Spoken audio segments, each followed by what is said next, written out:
parents across the country taking a stand against critical race theory in their children's classrooms. But Minnesota Congresswoman Ilhan Omar denies the controversial curriculum is even being taught in school.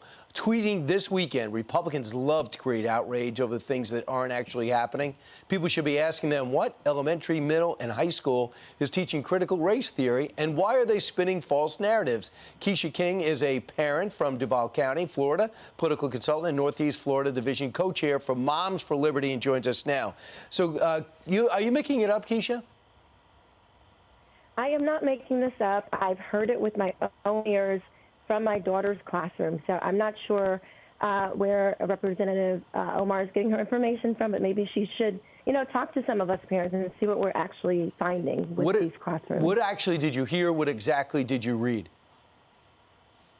So I heard my daughter's teacher, she brought in several books that they were going to talk about, which is great. And some of them had some racial themes in them, which is fine. Yeah, let's have those conversations. However, when she started to explore those books, she started to break them down into their different groups and ask them by group their grievances, basically. And this is an outworking of critical race theory. It is not that they are, opening up books and saying, okay, class, let's open up our critical race theory book. It's the teachings are an outworking of critical race theory that is being woven into official curriculum. So, Quisha, could I disseminate and tell me if you agree? You're not saying don't study the reasons behind Civil War. You're not saying don't talk about the evils of slavery. You're not saying let's leave out Jim Crow. You're not talking about forgetting about the civil unrest that riddled the 1960s.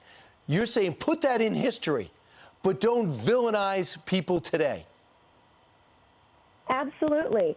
And let's talk about the success of Black Americans and our contributions to this wonderful American society. Those things are important. We want all of those things to be taught, the good, the bad, the ugly. That's not what critical race theory is. Critical race theory is much more dangerous. It is teaching children that if you are white, heterosexual, male, able-bodied, if you fall into that category, you are automatically deemed an oppressor. If you are anything other than that, you are automatically oppressed. That is not a society that we want to have. That's not something that we want to impress upon our children. I have never seen something come up from the grassroots like it has. This is done not with at the highest level in Washington. They talk about what's going to get Republicans to win back the House or Senate. I'm seeing this in front of school boards, Board of Education seats that pay very little and demand so much time. Now people are running for it, are demanding recall of those seats. That doesn't happen from the top down. But Cornell Belcher, who's a political operative on the Democratic side, says the critical race theory is yet another tool in the racial tribal boogeyman's toolbox to drive and inflame tribalism, which Republicans think helps them in elections. This is a Trump 2.0 movement. He says the whole thing is coordinated. What do you say? I say that it is the progressive policies. It's the policies of the Democrat Party that are actually oppressing people. It is, I appreciate the GOP and I appreciate conservatives and Republicans coming out and standing up for this and shedding light on this issue. We don't want racism. We don't want more racism. I am so confused on how Democrats think that you can fight racism with more racism. So this is not a talking point.